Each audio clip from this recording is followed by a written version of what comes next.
go back a long time. Long time. How you doing? You feeling well? I'm doing good. I'm doing great. I feel great. You look good. Thank you. Look Thank you. tremendous. Yeah. And I know that you had a lot of trials and tribulations which Yes. you detailed. Yes. Was there ever, you had some for the Dodgers? Well, let's start there. Lasorda had some major issues with you. He called, he got in all sorts of trouble. He called it, he didn't call it a disease. He called it a weakness and everything else. Yeah, he went back to L.A. In essence, that probably was a mistake. You probably should have stayed with the Mets. Going back to L.A. could have been a mistake, no? Well, of course. I think going back home was the biggest mistake I made in my baseball career. And it wasn't nothing personal about L.A. I just didn't need to be out there. Of course, it was a different type of baseball. I played 8 years in New York already. And so I was used to, the atmosphere of being treated in such a great way, and also being booed, because I love that part of it, because they made me play. It ignited you. Yeah, they made me play because they made me believe in myself. And then I went to LA, it was just a little bit more settled back. They come late, leave early. It's like, oh man, this is uncomfortable. And I started getting lost in things. Were you taking it back when Lasorda said that? No, I wasn't. I don't really take things that people say personal. Because Tommy is a good friend of mine, and I think he was just hurting at the time, and for me to go through that process, he didn't really know how to react. But people don't understand addiction. That's been the stigma for a very long time in America. People don't understand addiction. That's why we have the opiate problems, and that's why we have so many young people today dying, because people don't understand addiction is a disease. Now, when you got to the Mets, did you have some drug issues in high school as well? Or did it hit you when you got to the Mets in New York as a young man? Well, I always had some alcohol problems. My father was an alcoholic, and he ended up beating the crap out of me and saying I never amount to nothing. So my pain was real, and my pain led me to my greatness, but my greatness ended up leading me to my destructive behavior. I smoked marijuana when I was 13, 14, 15 years old, and we all call it the marijuana maintenance. But if anything of a broken person, you're gonna continue to go a little further than the normal person. A normal person could probably get away with just having a drink here and there, but I couldn't, because I was broken inside. So the marijuana led you to alcohol? No, alcohol, marijuana stops working, and then you go to the next stage. I went to the cocaine, and then I got addicted to the amphetamines, and which really kicked in, and that's how I became great as a baseball player, because I started taking amphetamines every night, and I couldn't get off of those. This is in the middle of your career. This is like 86, This is the height of my career. Starting probably back in '85. Oh, really? Wow. I got a hold of amphetamines, and I had to have them, and once you start on something, it's just not easy to put them down, and I couldn't put them down. Is this day game after night game kind of stuff? Oh, every game.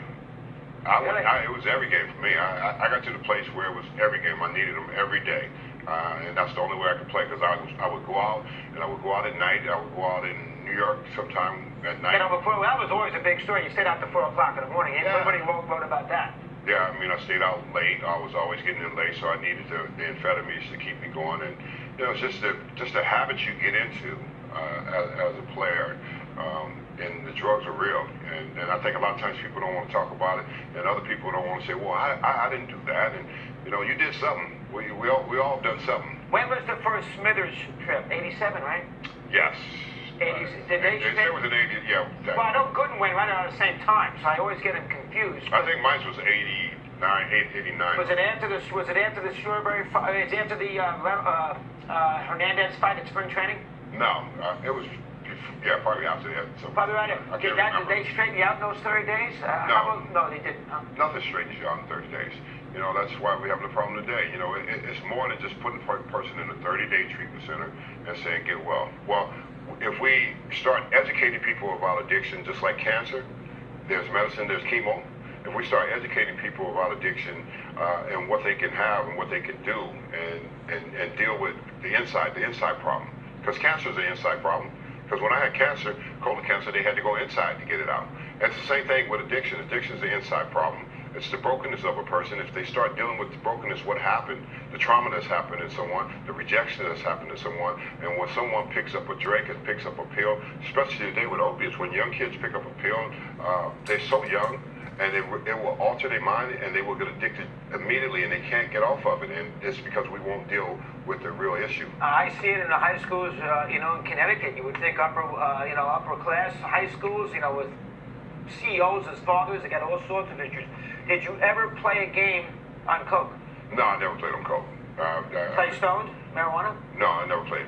How about drunk? I played Oh, yeah, I played hungover. Yeah, no question. Hungover, okay. Yeah, hungover. And you play with the amphetamines. I play with the amphetamines all the time. So, I mean, But you weren't the only one. Everybody did back in those days. They probably did, but I won't be squilling on them. You know, I like to really keep it on myself to be real and show people, you know, I was a very talented baseball player, but I wasn't altogether as a man. But you were always a good guy, though.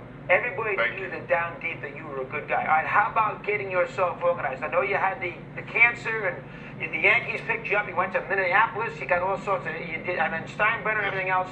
Did you have some relapses after that, too? I did. When I ended up with cancer, when I was in spring training, I had a relapse. I went out and got some coke. You know, I was taking chemo, and I was feeling terrible and didn't want to live anymore. And I had a relapse and had coke on me, and I did a solicitation, prostitute. I remember it was 2001, 2002, something like that? Yeah, around in there. 2000, that was, which season was that? No, that was the 99